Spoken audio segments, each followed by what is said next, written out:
When your secretary freezes at the sound of your name, you know a knife's already in your back. My name is Nathan Harper, 45 years old, senior accountant at Quantum Dynamics in Portland, Oregon, where I'd been wrangling numbers for a decade. Not the most glamorous job, but it kept my mind sharp and my daughter in university. That morning, Emily, who'd always greeted me with a smile and my coffee on my desk, busied herself with filing when I walked in. Didn't look up, didn't say good morning, just shuffled papers like I wasn't there. Something had shifted. I felt it in the office air. Conversations stopping when I approached. Meeting invites that suddenly excluded me. And, most concerning, my access to certain financial folders on the server had been quietly revoked 4 days prior. I sat at my desk, opened my spreadsheets, and started reviewing the quarterly reports I'd been working on before Lucas Bennett arrived, new chief financial officer brought in after our longtime CFO Richard had a heart attack and took early retirement. Lucas came with impressive credentials from a Silicon Valley firm and the kind of confidence that fills a room and empties it of questions. The numbers weren't adding up. I'd found it 5 weeks earlier: vendor payments without proper documentation, revenue recognized months before contracts were fulfilled, and a mysterious account that seemed to hold $5,800,000 that appeared and disappeared between reporting periods. The first time I brought it up in the finance meeting, Lucas had smiled, clapped me on the shoulder, and said, "Different methods from your old ways, Nathan. Trust the process." The second time, I'd emailed him directly with specific examples, spreadsheets highlighted inconsistencies. No response. The third time, I ambushed him in the hallway after hours, my voice tight. "Lucas, these numbers are wrong. $5,800,000 0 doesn't just vanish," I said, holding up my tablet. He stopped, his smile gone. "Nathan, you're obsessing over pennies. The board wants results, not paranoia." I pressed harder. "This isn't pennies, it's fraud." His eyes narrowed. "Watch your words, Harper. You don't want to be the guy who cries wolf."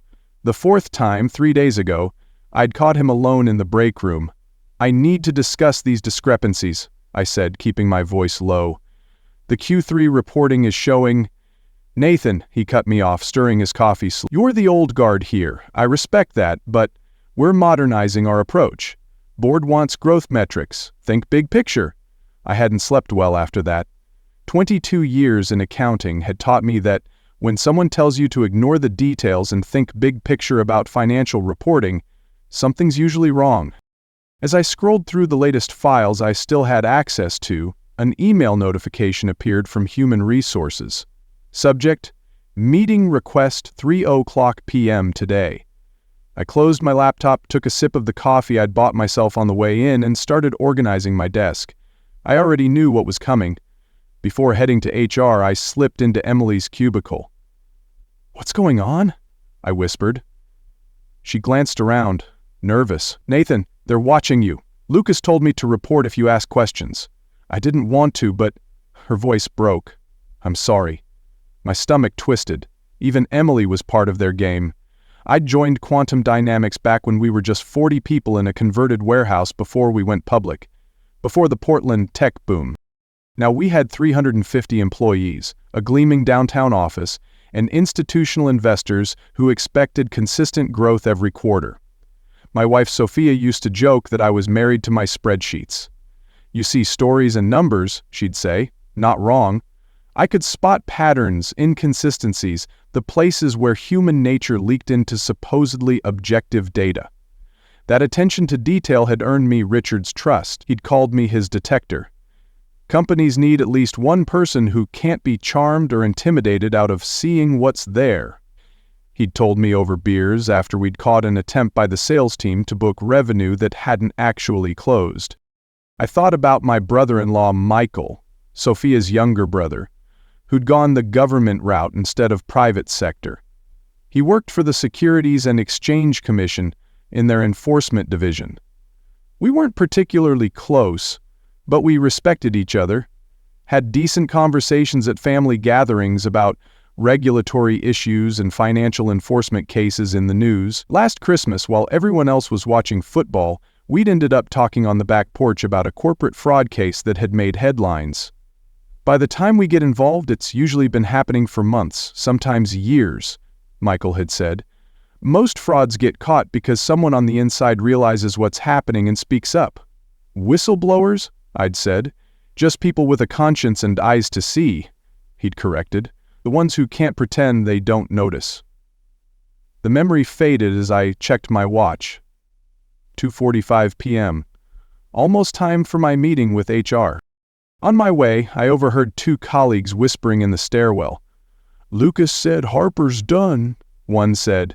"Caught him snooping in the system." I froze, heart pounding. "They're building a case to discredit him," the other replied. I slipped past before they saw me, their words fueling my resolve. Looking back, I should have seen this coming earlier. The signs were all there. Lucas had been systematically cutting me out since his third week. Questions I raised in meetings were dismissed. My team slowly reassigned to other projects. My reports increasingly simplified or buried. Then, last week, I'd found it, the smoking gun. Reviewing historical data, I noticed a pattern of revenue manipulation that spanned the last 2 quarters. $8,300,000 0 cents shifted between subsidiaries, false sales recorded, backdated contracts. Not subtle if you knew where to look, but catastrophic if it continued. I documented everything meticulously, made copies, stored them securely just in case. My phone buzzed with a text from Sophia. "How's your day going?" I didn't reply. Better to tell her in person tonight. I closed the company financial report I'd been reviewing, locked my computer and headed to the HR conference room. Time to face whatever came next. "We're restructuring the finance department," said Lucas, seated next to Sarah from HR. "Unfortunately, your position has been eliminated." I nodded, face expressionless. This wasn't a surprise, but the careful wording was almost amusing. Not fired, eliminated, like I was a budget line item being crossed out. "Your institutional knowledge has been valuable," Lucas continued, "but we're moving toward more automated systems, more forward-looking analytics." "I see," I said. Sarah slid a folder across the table. "This contains information about your severance package, continuation of benefits, and an NDA we'll need you to sign." I opened it, scanned the first page. 7 months salary. Decent. The non-disclosure agreement was extensive, specifically prohibiting me from discussing Quantum Dynamics' financial processes, reporting methods, or proprietary business practices with anyone. Lucas leaned forward, his voice low and menacing. "Sign this, Nathan, and walk away rich. Fight us, and we'll make sure no firm in Portland touches you again."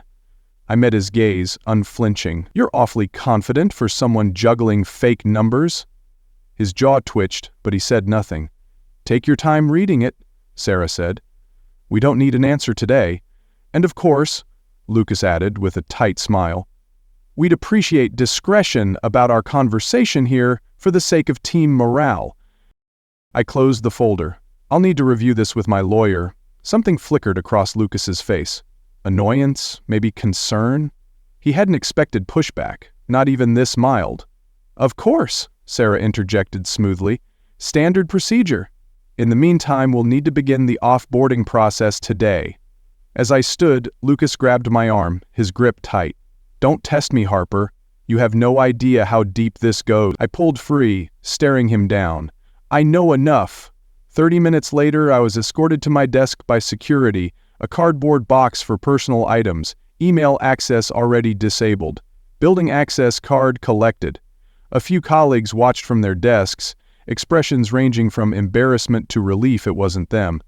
As I packed my family photos and the ceramic mug my daughter had made in middle school, Emily finally met my eyes. "I'm sorry, Nathan," she whispered. "This isn't right." I just nodded. Not her fault. Ryan from my team passed by, hesitated, then stopped to help me pack. "They've reassigned all your reports to the new team from Seattle," he muttered, pretending to organize papers. "Nobody's explaining the methodology changes." I slipped him my personal email address on a sticky note. "If you have questions later." Security cleared their throat. "Time to go." In the elevator, Ryan whispered, "Lucas is spreading lies that you botched the Q3 reports. They're setting you up to take the fall." My blood ran cold. "Thanks for the heads up," I said, my mind racing. Walking through the lobby with my box past the gleaming sign with the company logo I'd helped build, something shifted inside me. Not anger exactly, something colder, clearer. For weeks, I'd been wrestling with doubt, wondering if I was misinterpreting the numbers, if I was just resistant to change. Now, I knew they wouldn't fire a senior accountant over modernization. They'd fire someone who saw too much. In my car, I sat for a moment, hands on the wheel. I didn't slam the dashboard or curse. Instead, I pulled out my phone and looked at the flash drive tucked in my wallet, the one containing copies of everything I'd documented. Then I scrolled to Michael's contact information. My brother-in-law at the SEC. I hadn't called him in months, hadn't wanted to mix family and work. But this wasn't about me anymore. This was about investors being lied to, regulations being broken, a company I'd helped build being hollowed out from the inside. I pressed call. "Michael, it's Nathan. I think we need to talk." "They want you to sign this." Michael slid the severance agreement back across my kitchen table, his expression grim in the evening light. "This NDA is a trap." Sophia poured more coffee, her movements sharp with anger. After hearing what happened, she'd immediately called her brother. He'd driven over straight from his office. 7 months' salary is generous, I said. "But they're buying silence, and they know exactly what you've seen," Michael said, thinner than I remembered. His government job leaving little time for meals. "Otherwise they wouldn't offer this much." I handed him the flash drive. "Everything I found is here. Revenue manipulation across 2 quarters at least. Phantom transactions, moving $8,300,000 0 cents between subsidiaries to inflate growth numbers." Sophia slammed her mug down. "They can't just ruin you for being honest." Michael held up a hand. "They're trying, but Nathan hasn't signed yet. That gives us leverage." I leaned forward. "Leverage for what?" "To expose them," Michael said, his voice steady. "But you need to know, if you go public, they'll come for your reputation, maybe worse." The following morning, I contacted a lawyer specializing in employment issues. Elizabeth Carter listened carefully to my situation, reviewed the severance agreement, and confirmed what Michael had suggested. "This NDA would effectively prevent you from acting as a whistleblower," she said. "I'd advise against signing it as written." "Can we negotiate better terms?" She smiled thinly. "We can try." 2 days later, Lucas called me directly, his tone dripping with venom. "Nathan, you're lawyering up? Bad move. Sign the NDA or we'll leak documents showing you falsified reports." My heart skipped. "You know those are lies," I shot back. He laughed coldly. "Who's going to believe you over us? Last chance, Harper." I hung up, hands shaking, but more determined than ever. 3 days later, I found myself back in the same conference room, this time with Elizabeth beside me, facing Lucas and the company's general counsel, a stern woman named Margaret. "We can increase the severance to 10 months, Lucas offered. "But the confidentiality provisions remain non-negotiable." Elizabeth smiled politely. "My client has concerns about certain financial irregularities he observed during his employment. The current language could be interpreted as preventing him from fulfilling his legal obligations if regulatory issues arise."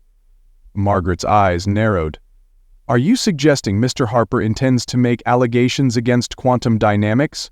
"I'm suggesting," Elizabeth replied, "that my client can't waive his legal right to report potentially unlawful activity regardless of any agreement." Lucas slammed his fist on the table. "Enough games, Nathan. You think you can threaten us? We'll destroy you before you utter a word to the SEC." I kept my voice calm. "I'm not threatening, Lucas. I'm protecting what's right." His face reddened. But Margaret cut in. "Let's stay professional." The room temperature seemed to drop 10 degrees. "I think we need to be very clear," Lucas said, leaning forward. "There are no irregularities or unlawful activities at Quantum Dynamics. What there is a former employee who perhaps misunderstood our updated accounting practices and might be harboring resentment over organizational changes." He slid a new document across the table. "We're prepared to offer 12 months' salary. Quite generous, but we'll need a signed statement confirming you observed no illegal activities during your employment, along with the NDA." I felt Elizabeth stiffen beside me. "We'll need to review this new offer," she said, gathering her papers. In the elevator down, she was blunt. They're scared. That counteroffer is basically asking you to sign a false statement which would discredit you if you ever came forward later. As we walked through the lobby, I noticed Ryan from my team hurrying in through the main entrance. When he saw me, his eyes widened. He veered toward the coffee shop embedded in the building, instead of the elevators. I told Elizabeth I'd meet her at the car. "Nathan," Ryan said quietly when I approached him in line, "they're going through all your old files. Lucas has a team working late, modifying reports you worked on." My stomach dropped. "They're covering their tracks."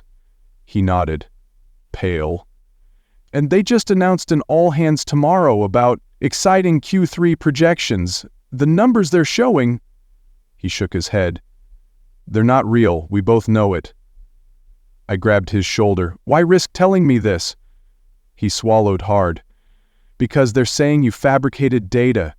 If I don't speak up, I'm complicit." "Be careful, Ryan. You too. They're saying things about you that you couldn't adapt, that you made mistakes." He grabbed his coffee and left quickly. I walked to Elizabeth's car, my mind racing. They weren't just hiding past fraud, they were accelerating it, emboldened by my removal. That night, Michael came over again. We spread printouts across my dining room table, documents I'd taken, analyses he'd begun, regulations potentially violated. "This goes deeper than I initially thought," he said, tapping a particular spreadsheet. "These patterns suggest the manipulation started before Lucas arrived." I frowned, reviewing the timeline. That doesn't make sense. Richard was meticulous, ethical to a fault. "When did Richard leave exactly?" 6 months ago. Sudden heart attack. He'd been stressed, working late. But something clicked. I pulled up a different document, the audit committee meeting minutes from my files. Richard had raised concerns about pressure from the board to improve quarterly numbers just 2 weeks before his health crisis. "You think he was pushed out?" Sophia asked, setting down 3 beers. "Not necessarily pushed," I said slowly, "but if he was under pressure to manipulate results and refused—" "The stress alone could trigger health issues," Michael finished, "and create an opening to bring in someone more flexible." I took a long drink. "So Lucas was hired specifically to continue or cover up fraud that was already happening." "It's a theory," Michael cautioned, "but look at the board changes last year. 3 new directors from investment firms that specialize in tech turnarounds. They probably wanted faster growth to position for acquisition." I sorted through more documents, finding board meeting minutes. Here, they approved an executive compensation plan heavily weighted toward stock performance metrics. The entire C-suite gets massive bonuses if the share price hits certain targets. Sophia's eyes flashed. "They're all in on it, aren't they? Risking everything for a payout." I nodded grimly. And I was the only one left who'd notice. Michael nodded. Classic motivation. "And with Richard gone, you were the last person in finance who might notice and object." For hours, we pieced together the larger picture. This wasn't just Lucas. It was systematic, involving board members, possibly other executives. The scope was staggering. Inflated revenues, hidden expenses, manipulated projections designed to artificially boost the stock price ahead of a rumored acquisition. The public filing next week, I realized. If they report these falsified Q3 numbers, they're committing securities fraud in broad daylight and potentially harming thousands of investors. Michael's phone buzzed with a text. He read it, his face hardening. "A contact at Quantum just tipped me off. Lucas is pushing the board to fast-track the filing. Unofficially, they're desperate to bury this." Around midnight, Elizabeth called with news. Quantum Dynamics Counsel reached out. They're withdrawing the severance offer entirely, claiming evidence of potential misconduct on your part. My laugh was hollow. "What misconduct?" "They're alleging you took confidential documents and they're threatening to pursue all available remedies unless you return all company property immediately." "They know," Sophia said after I hung up. "They know you have evidence, which means we've hit a nerve." Michael gathered the papers into a neat stack. "Nathan, this has escalated beyond a wrongful termination. The SEC needs to open a formal investigation." "What does that mean for me?" "You'd become an official whistleblower. There are protections, but it's still a difficult road. These cases can take years. The company will likely attack your credibility, your work history, anything they can find. Sophia took my hand. Can they hurt him legally? If everything you've shown me is accurate, you've done nothing wrong. But corporate defendants have resources, lawyers, and motivation to fight dirty. I thought about Quantum Dynamics, the company I'd helped build from its early days, about Richard, who might have been pressured into a health crisis for maintaining his ethics, about Ryan and others still there, forced to participate in fraud or risk their livelihoods. They're betting I'll cave, I said, voice low. They don't know you, Sophia replied, her grip tightening. I'll need to think about this, I said. Michael nodded, understanding. The protection for whistleblowers is strongest when they act before they're terminated or targeted. The timing here isn't ideal, but the evidence is compelling. After he left, Sophia and I sat in silence for a while. I could just walk away, I finally said. Find another job, let someone else deal with it. She studied my face. Could you really sleep at night knowing what you know? I already knew the answer. I'd never been able to ignore problems in front of me, to pretend numbers added up when they didn't. It was both my greatest strength and what had cost me my job. No, I admitted. I couldn't. The next day, I met Michael at a diner, away from prying eyes. Lucas called the SEC anonymously, claiming you're a disgruntled employee spreading lies, he said, sliding a file over. They're building a smear campaign. My jaw clenched. They're desperate. Exactly. But it's backfiring. My team's already moving. The SEC moved faster than I expected. Once Michael officially brought the case to his supervisors, things accelerated rapidly. I spent 2 days in closed-door meetings at the SEC offices, walking investigators through everything I'd found. They were particularly interested in the timeline, how the manipulation had evolved, how Lucas had systematically excluded me from financial oversight, the connection to executive compensation tied to stock performance. The company's Q3 filing is scheduled for Monday, said Clara Nguyen, the lead investigator. Based on what you've provided, we have grounds to act before then. You can stop the filing? I asked. Better, she replied. We can catch them in the act. What followed was a carefully choreographed plan. The SEC would not alert Quantum Dynamics about the investigation yet. Instead, they'd monitor the final preparation of the fraudulent filing. They needed to catch the executives knowingly submitting false financial statements. My role was to stay completely silent. No contact with former colleagues, no social media, nothing that might tip them off. Meanwhile, Elizabeth filed a wrongful termination claim, creating a distraction. Quantum Dynamics' legal team would focus on fighting that battle, while unaware of the larger investigation building behind the scenes. On Friday, Ryan texted from a burner number. Lucas is losing it. Screaming about leaks in the team meeting, Q3 filings being rushed. I forwarded to Michael, my pulse racing. They're panicking, he replied. Saturday morning brought unexpected news. Michael called at dawn. Richard agreed to talk, he said, excitement breaking through his professional demeanor. We approached him confidentially yesterday. He initially refused, but after hearing the scope of what we've uncovered, he changed his mind. This was the breakthrough we needed. Richard had been there before, during, and immediately after the fraud began. He could testify to the pressure he'd received, identify who had pushed for the accounting manipulations, and validate my findings. By Saturday afternoon, Richard had provided a sworn statement to the SEC. The pieces were falling into place faster than any of us had anticipated. Sunday night, I barely slept. The filing was scheduled for 8:00 a.m. Monday.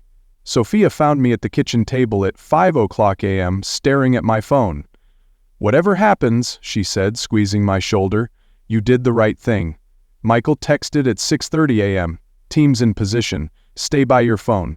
At 7:15 a.m., filing drafted and approved internally. We have copies. At 8:02 a.m., filings submitted to SEC. Green light. At 8:45 a.m., financial news channels began reporting breaking news. SEC enforcement officials had entered Quantum Dynamics headquarters with subpoenas and warrants.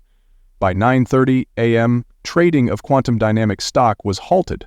At 10:15 a.m., camera crews captured Lucas Bennett being escorted from the building along with the CEO and 2 other executives. Michael called at noon. "It's done. They filed the fraudulent statements this morning despite having been warned by Richard months ago about the accounting issues.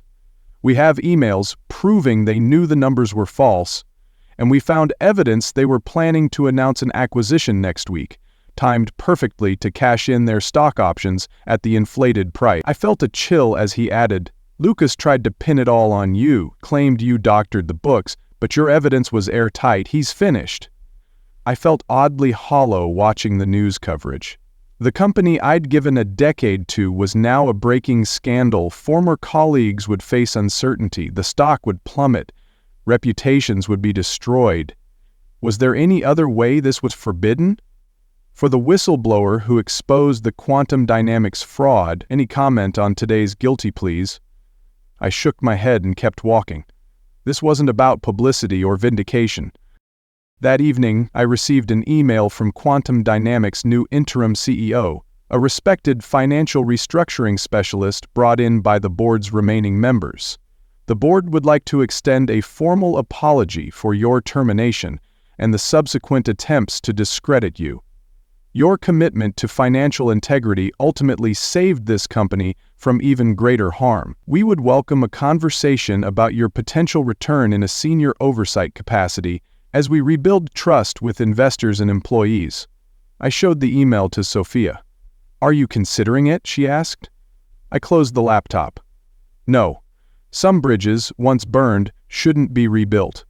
The company that had valued growth over ethics, that had punished truth-telling and rewarded deception, wasn't one I wanted to help resurrect, even under new management. 6 months after the courthouse, I sat on our back deck watching autumn leaves fall.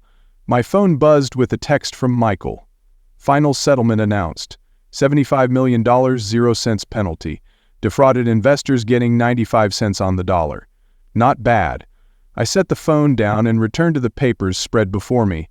A business plan for a financial compliance consulting firm. After the Quantum Dynamics case made headlines, I'd received calls from companies wanting to strengthen their internal controls, from law firms needing expert witnesses, from business schools requesting guest lectures. Turned out there was a market for people who understood both the mechanics of financial fraud and the courage to stand against it.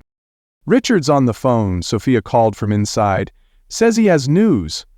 Richard had been consulting with the Justice Department on strengthening whistleblower protections. His experience, both the health toll and the courage to eventually come forward, had made him an effective advocate. "They're adopting our recommendations," he told me, voice stronger than I'd heard in years. "New protections, better reward structure, clearer reporting channels. Should make it easier for the next person who spots something wrong."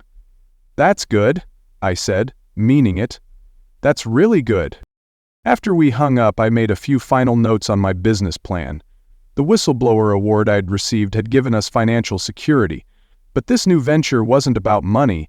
It was about making integrity the default, not the exception. Sophia brought out coffee, sitting beside me. "You never did tell me," she said, "when exactly you knew you were going to report them." I thought about it the moment they fired me, not because I was angry, but because that's when I knew for certain I was right. They wouldn't have gone to that trouble otherwise. She nodded. "Some people mistake being quiet for being weak." "Their mistake," I said, watching another leaf drift down. "Not mine."